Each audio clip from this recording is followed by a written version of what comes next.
सब संरक्षण में ही होता है। संरक्षण इज ऑल टाइप ऑफ संरक्षण।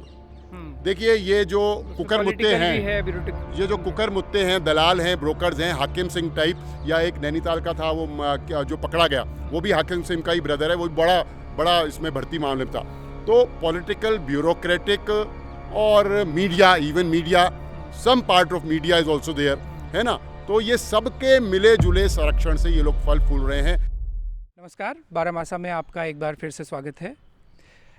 उत्तराखंड इंस्टाग्राम की रील्स में जितना खूबसूरत दिखता है उतना खूबसूरत है भी ज्योग्राफिकली, लेकिन इंस्टा पे वो जितना खूबसूरत दिखता है, गूगल जब आप उसके बारे में करेंगे तो उतनी अच्छी बातें या उतने खूबसूरत रिजल्ट्स आपको नहीं मिलते। क्यों नहीं मिलते?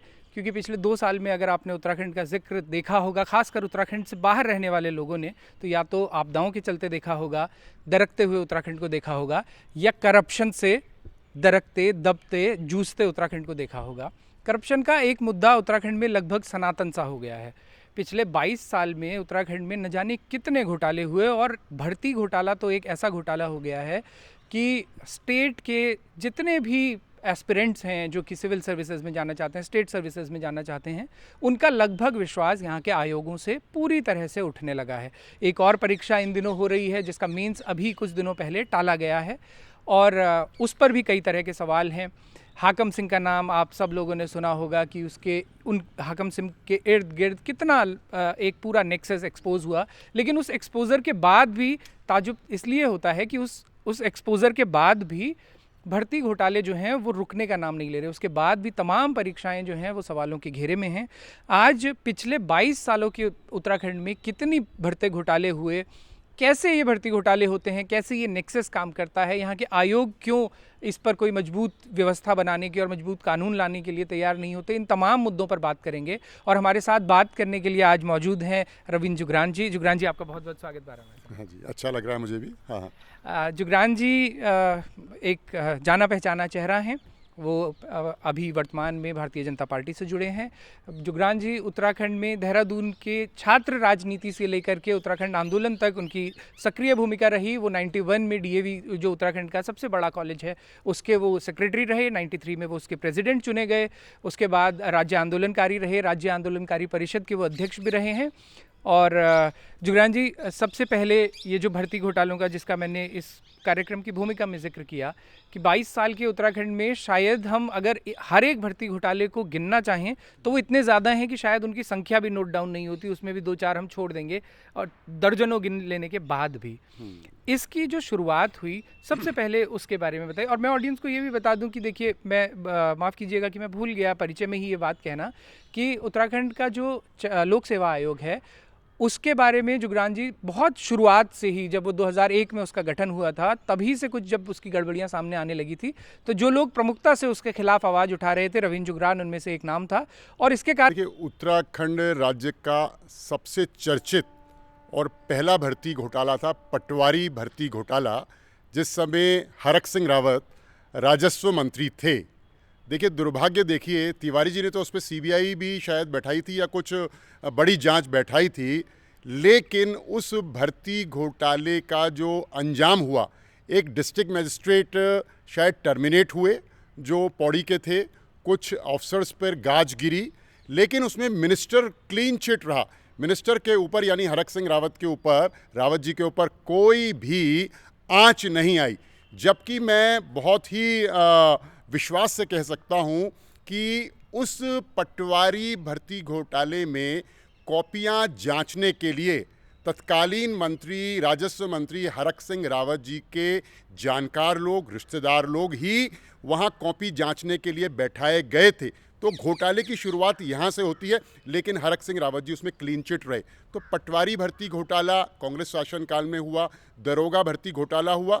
ये तारीफ़ की बात है कि नरेंद्र तिवारी जी ने उस भर्ती घोटाले पर सीबीआई जांच की भी संस्तुति करी, और उस पर सीबीआई जांच भी हुई थी। और उसमें शायद, अगर मैं गलत ना हूं, तो तत्कालीन एडीजे यानी कि अतिरिक्त पुलिस महानिदेशक मित्तल साहब जो हैं, वो भी कहीं ना कहीं उन पर भी आंच आई थी, और उस समय के डीजीपी प्रेमदत्त रतूड़ी जी पर भी उसकी आंच आई थी।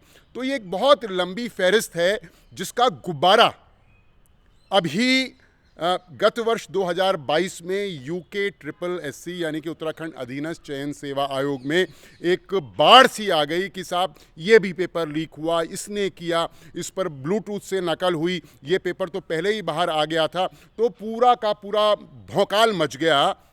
लेकिन ये कोई 1-2 वर्ष का गुब्बारा नहीं था, ये 15, 16, 17 साल से पक रही थी, चोरियां, डकैतियां, करप्शन। तो ये गुब्बारा जो फूटा ये अब फूटा चरम पे जब पहुंचा।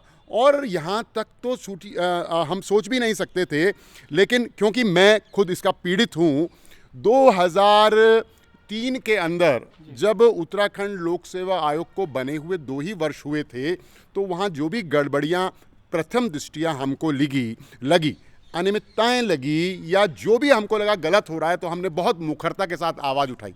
यहाँ तक कि 2004 में मैंने लोक सेवा आयोग की पीसीएस परीक्षा के अगेंस्ट जो हैं उत्तराखंड का जो हाई कोर्ट है नैनीताल, वहाँ public interest litigation oblique writ भी करी, लेकिन अंतवा उसका कुछ निष्कर्ष बहुत ज़्यादा नहीं निकला। निष्कर्ष ये निकला कि हम लगातार आयोग की गलत वर्किंग के खिलाफ बहुत मुखर थे। आयोग ने हमको डराने के लिए हमारे पे डिफेमेशन का केस कर दिया। तो एक बहुत लंबी फहरिस्त है, छोटा सा स्टेट 13 जनपदों का, लेकिन अगर प्रपोर्शन में देखेंगे कि एकमात्र सरकारी नौकरियों पर जीवित यहाँ का बेरोजगार है, क्योंकि 22 साल की व्यवस्था ने कोई एम्प्लॉयमेंट के और ज़रिए सेल्फ एम्प्लॉयमेंट, सस्टेनेबल एम्प्लॉयमेंट ऐसा कुछ किया नहीं।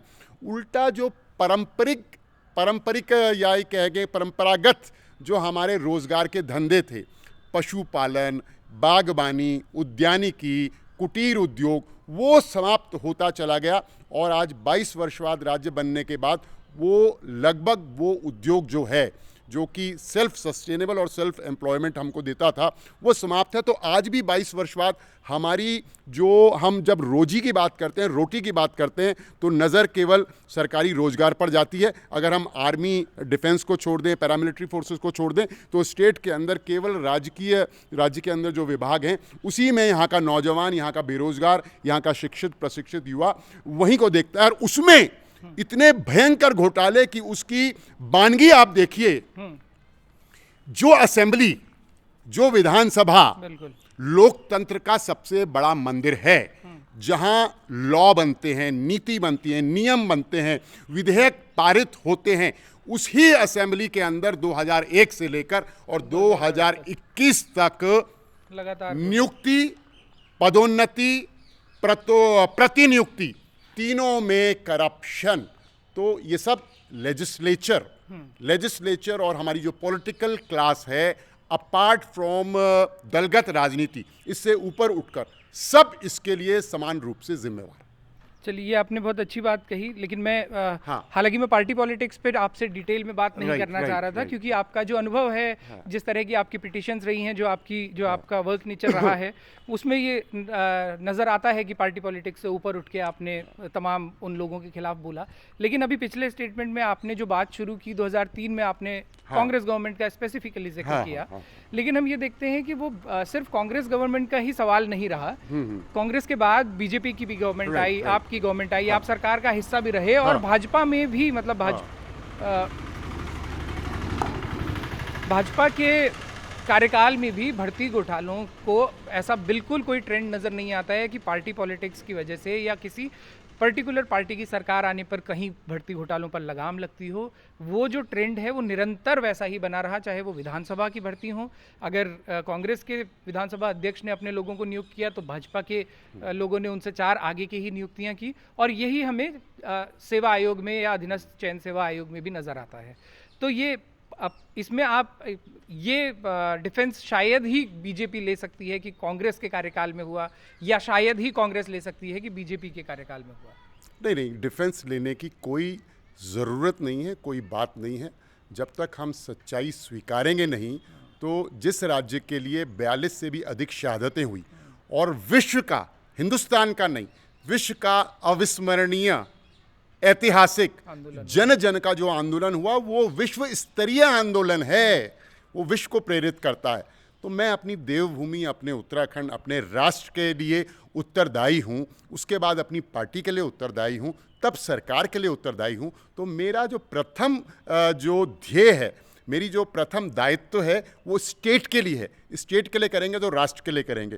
तो मेरे लिए 1,20,00,000 जनता मायने रखती है और इसमें कोई दो राय नहीं है कि अब तक की जो भी सरकारें रही हैं, कह सकते हैं 19-20 का अंतर होगा, 18-20 का अंतर होगा, लेकिन भर्ती परीक्षाओं के संदर्भ में हाँ इतना हम ज़रूर कहेंगे कि अभी इस वर्ष भी और 2022 में भी जब वर्तमान सरकार के संज्ञान में ये सारी चीज़ें आईं, तो ऐसा नहीं कि वो हाथ पे हाथ डालकर बैठे रहे। इनिशिएटिव लिया गया, लोग जेल भी गए, अधिकारी भी जेल गए, लेकिन करप्शन सिस्टम में कैंसर से भी अधिक तेजी से, जैसे न्यूक्लियर फिजन होता है, इस तरीके से फैल चुका है कि जड़ें इतनी गहरी हो गई हैं। उन जड़ों को काटने के लिए नीचे से नहीं, ऊपर से वार होना चाहिए, और ऊपर से वार जब तक नहीं होगा तब तक जो है आने वाले 5 वर्षों में भी हम यह उम्मीद, आशा और अनुमान नहीं लगा सकते कि अब जो भर्ती निकलने वाली है बिल्कुल 100% फेयर होगी। अभी आप देखिए कि लोक सेवा आयोग में भी अति गोपनीय मामला जो देख रहे थे, वो जो हैं सलाखों के पीछे हैं। तो किसी को डिफेंड करने की बात नहीं है, स्टेट का मामला है, स्टेट की जनता का मामला है। ये करंट गवर्नमेंट वाली जहां तक बात है, बस एक लास्ट क्वेश्चन, इसके बाद हम डिटेलिंग पे बढ़ेंगे कि भर्ती घोटाले किस प्रकार से वो नेक्सस काम करता है और अभी की जो परीक्षा है उसके क्या क्या कंसर्न्स हैं। लेकिन आपने जो बात कही कि मौजूदा सरकार ने कदम उठाए, आपने जिक्र किया संभवतः उसी बात का कि अभी जो हमारी विधानसभा अध्यक्ष हैं उन्होंने बाकायदा जो विधानसभा की जो भर्तियाँ हुई थी वो उनको उन्होंने रद्द किया। लेकिन लगातार सवाल उठते रहे, जैसा जिक्र आपने हरक सिंह रावत का किया कि उन पर कोई आंच नहीं आई, उसी तरह से प्रेमचंद्र अग्रवाल पर सवाल थे। वो मंत्री थे, वो अभी भी मंत्री हैं, लगातार उनके खिलाफ क्लियरली जब विधानसभा अध्यक्ष मान रही हैं कि उनके कार्यकाल में जो नियुक्तियां हुई वो नियुक्तियां सिरे से गलत थी, जिनको कि रद्द किया जाना चाहिए। तो ये असर हमको मंत्री स्तर पर क्यों नहीं दिखता है कि उनके खिलाफ कोई कार्रवाई क्यों नहीं होती है? देखिए, मैं सीधा और सपाट उत्तर दूंगा, व्यक्ति विशेष का नाम का जिक्र किए बिना, इधर की तरफ से हो या उधर की तरफ से, रोजी का संकट है, रोटी के लिए दरकार है। कोई भी बेरोजगार हो, उसे ये मतलब नहीं कि उसको रोटी कौन देगा, रोजी कौन देगा, वो कौन है।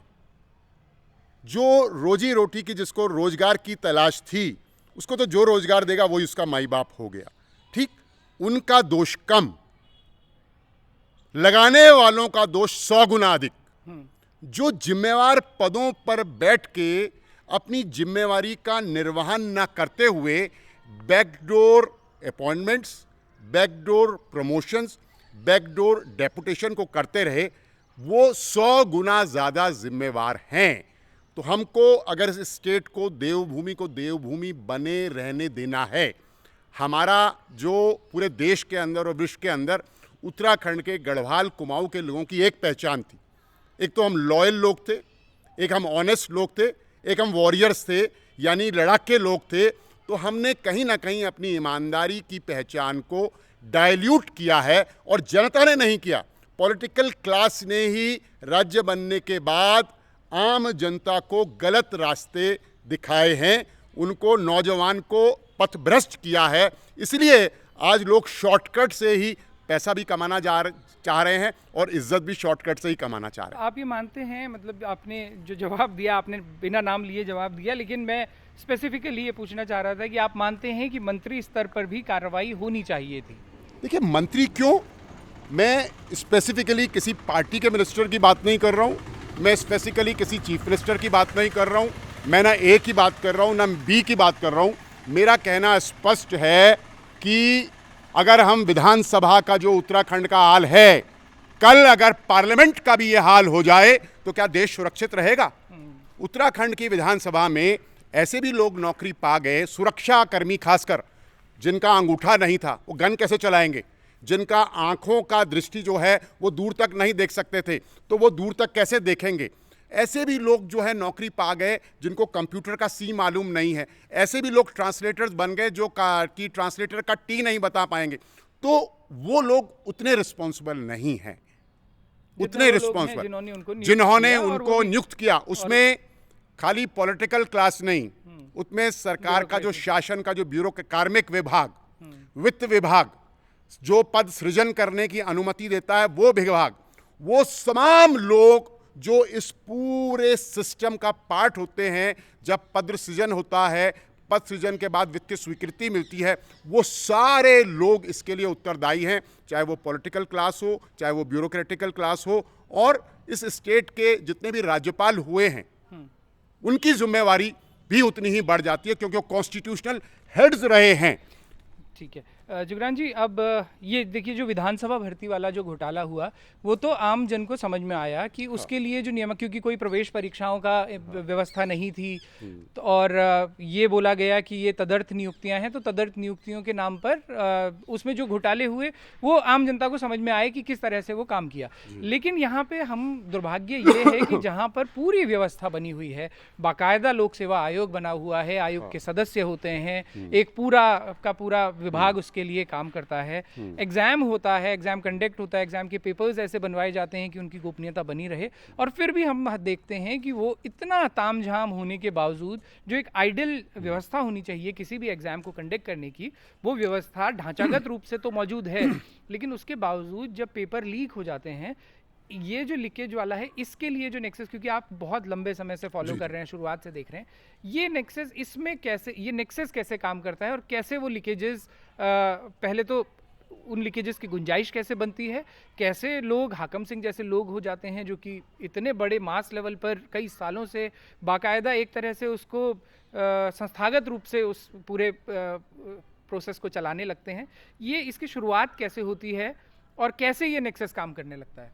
सबसे अधिक अगर उत्तरदायित्व किसी का है तो लोक सेवा आयोग के अंदर जो मेंबर्स नॉमिनेट होते हैं, उन्हीं मेंबर्स में से एक मेंबर चेयरमैन बनता है। उन चेयरमैन और मेंबर्स को वहाँ पर हरिद्वार लोक सेवा आयोग में सरकारी आवास दिए गए हैं।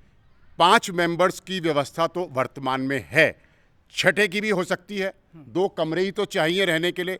लेकिन फ्रॉम द डे 1, जिस दिन से ये आयोग बना है और आज 22 वर्ष होने जा रहे हैं, गवर्नमेंट सबसे पहले, यहाँ के राज्यपाल सबसे पहले, क्योंकि रिपोर्ट राज्यपाल को होती है, सरकार भी उसका भी कार्मिक अधिष्ठान उसको देखता है, उसका एडमिनिस्ट्रेटिव बॉस है। सबसे पहले ये देखिए, आज तक जितने भी मेंबर्स वहाँ नॉमिनेटेड हुए, जो चेयरमैन भी बने हैं, वो 5 दिन का सप्ताह है। एक सप्ताह में कितने घंटे उस आयोग के अंदर बैठते हैं?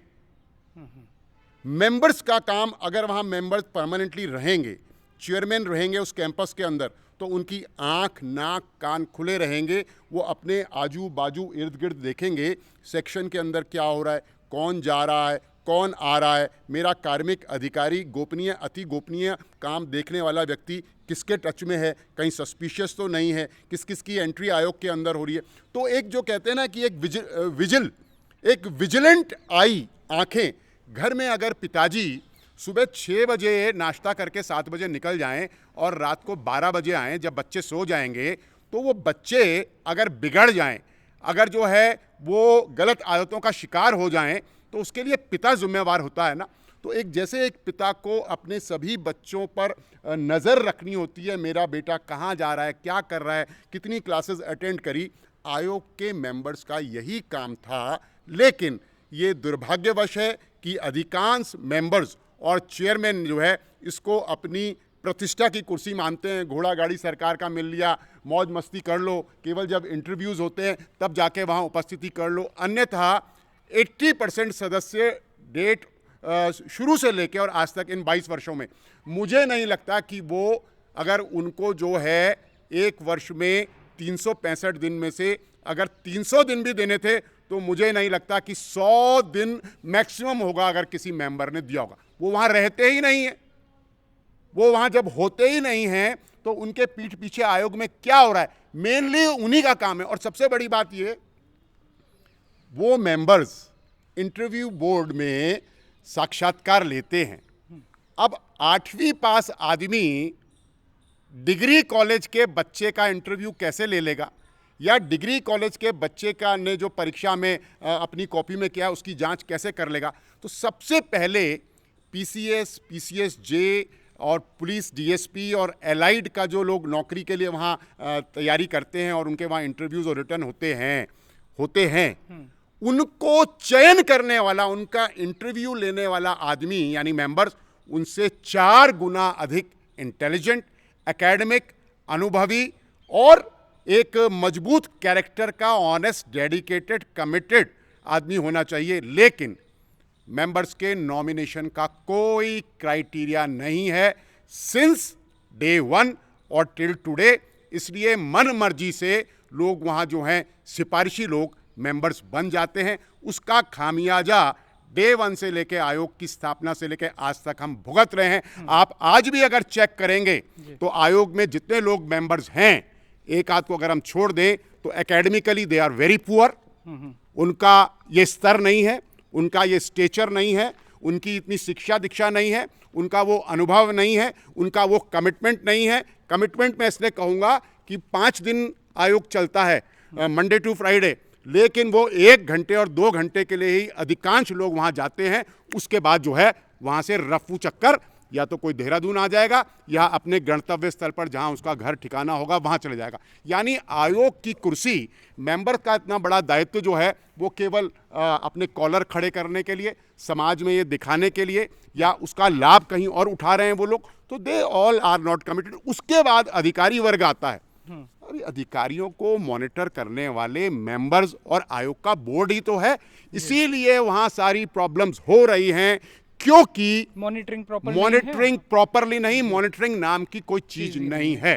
हो सकता है अभी जो वर्तमान चेयरमैन हैं डॉक्टर राकेश कुमार, इनका track record as an bureaucrat excellent रहा है, उत्कृष्ट रहा है। लेकिन अभी जो हाल में जो घटनाक्रम हुए हैं उसके बाद से उनको बहुत सजग होने की आवश्यकता है। मैंने आज से 4 महीने पहले जब यूकेएसएससी अधीनस्थ चयन सेवा आयोग में ये बवाला खड़ा हुआ तो मैंने सचिव कार्मिक उत्तराखंड शासन और चेयरमैन आयोग के उनको चिट्ठी लिखी, आयोग के चेयरमैन को विशेषकर और सचिव कार्मिक को, कि उत्तराखंड लोक सेवा आयोग के अंदर जितने मेंबर्स हैं, जितने अधिकारी हैं, जितने कार्मिक हैं, गोपनीय, अति गोपनीय काम देखने वाले लोगों की कुंडली बाँचना शुरू कर दीजिए। उनका पोस्टमार्टम करिए, वो कितने घंटे रहते हैं, उनका ट्रैक रिकॉर्ड क्या रहा है, उनका इतिहास क्या रहा है, उनमें से किसी पे करप्शन के चार्जेस तो नहीं है, कौन कहाँ इन्वॉल्व है। अन्यथा यही होगा और वही हुआ, किसी की कुंडली बाँची नहीं गई, किसी की कुंडली नहीं बाँची गई। मैंने 4 महीने पहले आगाह कर दिया था शासन को भी और आयोग को भी। तो जो वर्तमान वहाँ चेयरमैन हैं, यद्यपि उनका ट्रैक रिकॉर्ड एक ब्यूरोक्रेट के रूप में उत्कृष्ट रहा है, लेकिन अभी हाल ही में उनका 1 साल से ज़्यादा का टर्म हो गया, लेकिन अभी हाल ही में जो चीज़ें हुई हैं उससे कहीं ऐसा लग रहा है कि चेयरमैन साहब के ऊपर बहुत ज़्यादा दबाव है और चेयरमैन साहब उतना नज़दीकी से चीज़ों को भांप नहीं पा रहे हैं, या तो उनके एडवाइज़र्स मेंबर जो हैं उनको सही राय नहीं दे रहे हैं। इसमें एक जिन बातों का आप जिक्र कर रहे हैं, जिनकी वजह से आपको ये कहना पड़ रहा है कि वो उनके ऊपर बहुत दबाव है, चीज़ों को ढंग से मैनेज नहीं किया जा रहा है। दबाव इस बात का कि अधीनस्थ चयन सेवा आयोग की सारी भर्तियां तो उनको ट्रांसफ़र हो गई हैं। उनका काम अगर जो है 2 घंटे का करने का होता था, तो अब वो अपने काम के अलावा अधीनस्थ चयन सेवा आयोग वाली सारी भर्तियां भी देख रहे हैं। उसके ऊपर से ये मानसिक दबाव भी निश्चित रूप में कि यार अधीनस्थ चयन सेवा आयोग में उतने घोटाले हो गए। इसीलिए मैंने चिट्ठी लिखी थी कि आप पे 4 गुना दबाव बढ़ गया है, इसलिए आपको 4 गुना ज़्यादा विजिलेंट रहने की आवश्यकता है। जी। अच्छा, एक जुगरान जी, एक चीज़ पे हम और बात करेंगे, फिर इसको रैप करेंगे बातचीत को, कि कुछ टेक्निकल इश्यूज भी हैं। जैसे कि एक बात तो जिसका अभी हम जब रिकॉर्ड कर रहे थे उससे पहले हल्का सा जिक्र आया कि अमूमन पूरे देश भर में ये देखने को मिलता है कि कोई भी लोक सेवा आयोग किसी राज्य का हो या केंद्र का हो, वो अमूमन प्रीलिम्स परीक्षा के बाद मेंस परीक्षा के लिए जिन परीक्षार्थियों को कॉल करता है वो रेशियो जनरली 1 सीट पे 15 का रेशियो अमूमन होता है। लेकिन अभी जो पीसीएस परीक्षा आयोजित हो रही है, ये कैंडिडेट्स जो हैं, जो सेलेक्टेड कैंडिडेट्स हैं मेंस के लिए अपीयर कर रहे हैं, उनका भी एक बड़ा कंसर्न है कि यहाँ पर आयोग ने लगभग 1 सीट के अगेंस्ट 70 कैंडिडेट्स के करीब उन्होंने मेंस एग्जामिनेशन के लिए कॉल किए हैं। तो एक इशू तो ये है कि ये आयोग की जो अपनी नियमावली है या जो अपने पैरामीटर्स हैं उन्हीं से इतर जाना ये है। और दूसरा इशू एक एक एक कुछ समय पहले एक केस हुआ था, चंडीगढ़ का बड़ा चर्चित मामला था कि संभवतः Punjab and Haryana high court की तरफ से वो Punjab judiciary, Punjab and Haryana high court के तहत एक एग्ज़ाम कंडक्ट हो रहा था और उसमें एक ऐसे कैंडिडेट ने प्रीलिम्स एग्ज़ाम क्वालिफाई कर लिया था जिसके मार्क्स -9 या -7 या -9 मार्क्स थे, उसके बावजूद उसको मेंस के लिए कॉल किया गया था।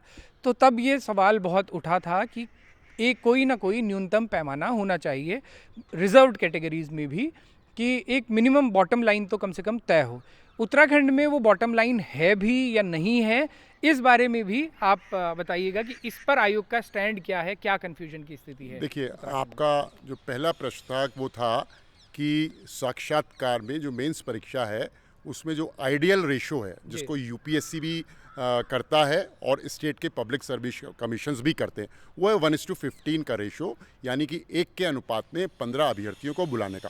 उसको हम आइडियल मानते हैं। लेकिन इस परीक्षा में जो पीसीएस मेंस की अब होने जा रही है, फरवरी में प्रस्तावित है, 1:70 भी से भी ऊपर चला गया है मामला। तो ये आयोग की नियमावली के ही खिलाफ है। आयोग के संज्ञान में हम ये सब चीज़ ले आए हैं, हमने शासन को भी इससे अवगत करा दिया है। हम इसी बात का इंतज़ार कर रहे हैं कि आयोग इसको दुरुस्त करे और जो कि स्टैंडर्ड 1:15 का रेशो है फाइनल्स में बुलाने का, उसी पर स्टिक रहे, उसी पर जोर दे और उसी के अनुसार बुलाए।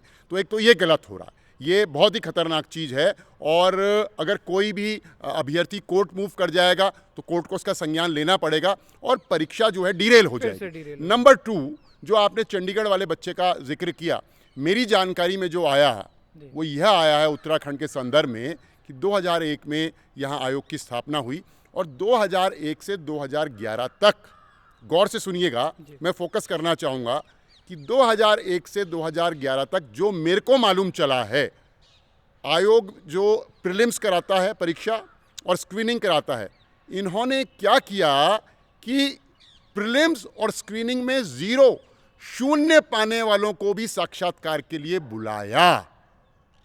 कितनी गंभीर चीज है कि 0 अंक वालों को भी आपने साक्षात्कार के लिए बुलाया, यानी आपने उसको एक सीढ़ी तो पहले ही पार करा दी। अब जिस आदमी को आप पिक करके 0 अंक वाले को साक्षात्कार के लिए बुला रहे हैं, इसका मतलब आपका माइंडसेट पहले से ही क्लियर है कि आपको इसको इंटरव्यू में भी क्लियर कराना है। तो वो बन गया साहब बड़ा अधिकारी। तो ये व्यवस्था गलत थी। 2011 में यह व्यवस्था चेंज हुई और आयोग ने बाकायदा अपनी साइट पे 2015 का संशोधन करते हुए यह व्यवस्था करी, SC/ST मिनिमम 20%, OBC मिनिमम 25% और जनरल कैटेगरी मिनिमम 30% लाने वाले को हम इंटरव्यू के लिए, साक्षात्कार के लिए बुलाएंगे। लेकिन बीच में एक वहाँ कोई गड़बड़ लोग घुस गए थे आयोग में, मेंबर भी थे वो, उनको हमने वहाँ से बाद में हटवाया, टर्मिनेट करवाया, पद छोड़ने के लिए मजबूर किया। उन्होंने फिर इस व्यवस्था को ख़त्म करा दिया 2018 में। किसको? ये मिनिमम हाँ, 20, 25 और 30% वाली व्यवस्था को ख़त्म करा दिया और 0 अंक वाली को फिर चालू करा दिया।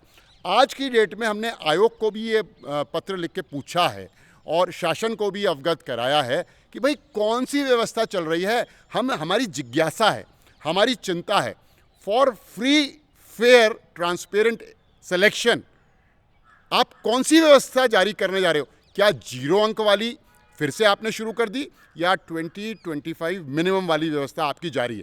तो अभी तक आयोग से, मैंने कल ही सेक्रेटरी साहब से इससे बात करी थी आयोग के, गिरधारी सिंह रावत से, तो रावत जी ने मुझे कहा कि मंडे को आपको हम बता देंगे कि हम कौन सी व्यवस्था से कर रहे हैं। तो आयोग को जो है, अखबारों में जो भी चीज़ें इतनी मीडिया में आती हैं या जिसमें संदेह या शंका है, आयोग को तुरंत अपना मीडिया के माध्यम से इसका स्पष्टीकरण देना चाहिए, अन्यथा चेओस है। इसके साथ साथ महिला रिजर्वेशन का बड़ा लफड़ा हो रखा है। उत्तराखंड 30% महिला जो हॉरिजॉन्टल रिजर्वेशन है, क्षैतिज आरक्षण है। भाई जब पीसीएस की एडवर्टीजमेंट हुई थी 2021 में, तो उस समय 30% महिला उत्तराखंड क्षैतिज आरक्षण की व्यवस्था लागू थी। तो कोई भी भर्ती होती है वो एडवर्टीजमेंट के क्या लिखा है, क्या शर्तें हैं, उसी के आधार पर होती है। अब आयोग ने बीच में 2022 में उत्तराखंड से बाहरी प्रदेश की महिला अभ्यर्थियों को भी उसमें प्रीलिम्स में इसका लाभ दे दिया 30% रिजर्वेशन का। वो क्यों? वो कहते हैं साहब हाई कोर्ट ने आपके ऑर्डर को प्राइमा फेसी स्टे किया था जो जियो से चल रहा था 30% महिला रिजर्वेशन, लेकिन हम उनको कहते हैं कि सुप्रीम कोर्ट से हम स्टे करा के ले आए और अब तो हमने बाकायदा एक्ट बना दिया है, अधिनियम बन गया है, और उसके ऊपर भी हम उनसे ये कहते हैं कि आपने प्रीलिम्स में अन्य प्रदेश की महिलाओं को रिजर्वेशन जो दिया इसीलिए वो मेंस में अब आ गई हैं, तो वो आपका वो जो मेंस और प्रीलिम्स में आपने जो रिजर्वेशन दिया जिसके कारण वो अब मेंस को क्वालिफाई कर रही हैं, कल उनका चयन हो जाएगा तो वो जाएंगी नहीं कोर्ट में लड़ने के लिए कि साहब हमारे को एक बार जो है माफ़ी कर दो या हमको रिलैक्स कर दो, शिथिलता बरत दो। तो आयोग को इन तमाम सवालों के जवाब देने हैं कि ये महिला रिजर्वेशन पे अन्य प्रदेश की लड़कियों को कैसे आपने पुलिस में रिजर्वेशन दे दिया। आयोग का कहना यह है कि सुप्रीम कोर्ट में मामला लंबित है। अरे भाई, सुप्रीम कोर्ट में मामला कहाँ लंबित है? यहाँ उत्तराखंड सरकार ने अधिनियम बना दिया है, हम सुप्रीम कोर्ट से अपनी SLP विड्रॉ कर लेंगे। अब सुप्रीम कोर्ट तो सरकार ही गई थी, तो सरकार अपनी SLP विड्रॉ कर लेगी। हमारा कानून यहाँ जारी है, लागू है पहले दिन से। तो अनेक ऐसे अनुत्तरित प्रश्न हैं जिनके जवाब आयोग को देने हैं। भले ही उन्होंने पेपर पोस्टपोन कर दिया, लेकिन पोस्टपोनमेंट से सभी अनुत्तरित प्रश्नों के जवाब नहीं मिले हैं। तो परीक्षा पारदर्शिता, शुचिता से, ईमानदारी से कैसे होगी? ये महिला रिजर्वेशन वाली जो बात हुई, इस पर बारामासा में एक डिटेल प्रोग्राम है, उसे आप देख सकते हैं ताकि आपको समझ, अगर डिटेल में समझना है कि महिला आरक्षण उत्तराखंड में, उत्तराखंड की स्थानीय महिलाओं के लिए आरक्षण का जो सवाल है वो क्यों महत्वपूर्ण है, उसकी अभी क्या स्थिति है, उस कार्यक्रम को देखकर आप डिटेल में समझ सकते हैं। ये प्रोग्राम हम एंड करें उससे पहले बस एक आखिरी बातचीत जुगरान जी कि आपने तमाम दर्जनों PILs आपने करी, उन PILs में कईयों के नतीजे ऐसा बहुत कम होता है क्योंकि प्रतिदिन न जाने कितनी PILs हाई कोर्ट और सुप्रीम कोर्ट में फाइल होती हैं, लेकिन ऐसी बहुत चुनिंदा होती हैं जो सही एग्जीक्यूशन तक पहुंचती हैं। वैसी ही एक PIL थी जिसमें समाज आपने और चंद्रशेखर करगेती जी के नहीं, इट वाज ओनली माइन। अच्छा, विशुद्ध रूप से मेरी जनहित याचिका थी वो। अच्छा, नो वन एल्स, उसमें कोई भी नहीं था, आज तक भी कोई नहीं है। अच्छा। और उसमें केवल मैं ही जनहित याचिका करता हूँ। अच्छा, अच्छा, उसमें पिटिशनर आप हैं। करगेती जी का ध्यान मुझे शायद इसलिए आया क्योंकि लंबे समय से समाज कल्याण हो के सकता है खिलाफ उन्होंने RTIs वगैरह ली होंगी, जी, ली RTIs होंगी, लेकिन सूचना के एज अ अधिकार के पिटिशनर जी। उसमें केवल मैं ही हूँ। अच्छा, मैं सिर्फ कंटेक्स्ट सेट करने के लिए बता दूं कि चंद्रशेखर करगेती उत्तराखंड हाई कोर्ट में और हल्द्वानी में प्रैक्टिस करते हैं, एक प्रैक्टिसिंग लॉयर हैं, साथ में एक एक्टिविस्ट हैं और बहुत लंबे समय से सूचना के अधिकार के जरिए उन्होंने कई महत्वपूर्ण मुद्दों को पब्लिक डोमेन में वो लेकर आए हैं, कई घोटालों को वो लेकर आए हैं। मेरे दिमाग में समाज कल्याण के भी कई घोटालों को उन्होंने उजागर किया, तो मुझे मेरे दिमाग में ये इंप्रेशन था कि शायद वो भी को पिटिशनर होंगे। आपने क्लैरिफाई किया, अच्छी बात है कि आप उसमें पिटिशनर थे। और उसमें उस पिटिशन का असर ये हुआ कि देहरादून और इसके इर्द गिर्द उत्तराखंड के कई कॉलेजेस में जहाँ पर समाज कल्याण के थ्रू ऐसे फर्जी एडमिशन्स दिखा करके, बच्चों के फर्जी एडमिशन्स दिखा करके करोड़ों रुपए लूटे जा रहे थे, उनसे वापस वसूली हुई, कई लोग उसमें जेल गए। और ऐसी चीज़ें थोड़ा सा हमें उम्मीद जगाती हैं। आशान्वित होना जुगरान जी अच्छी बात है, हाँ। लेकिन मैं सवाल इस पे आ रहा था कि अभी जो जितनी पिछले 22 साल का जो इतिहास रहा और इतने घोटाले लगातार उजागर होने के बावजूद भी जो ये चलन चला ही आ रहा है कि हर बार कोई ना कोई ऐसा नहीं हो पाता है कि बच्चा जब एग्ज़ाम दे के आए तो वो कम से कम इस संतुष्टि के साथ वापस अपने घर लौट पाए कि मेरिट पे मैं खरा उतरता हूँ, मेरा सिलेक्शन हो जाएगा। उसके दिमाग में ये सवाल बना ही रहता है कि मैं मेरिट में तो मैं हूँ, लेकिन न जाने ये 3-5 जो उत्तराखंड में चलता है इसमें न जाने कौन मेरे से आगे निकल जाए। और इसका सॉल्यूशन क्या है, समाधान क्या है?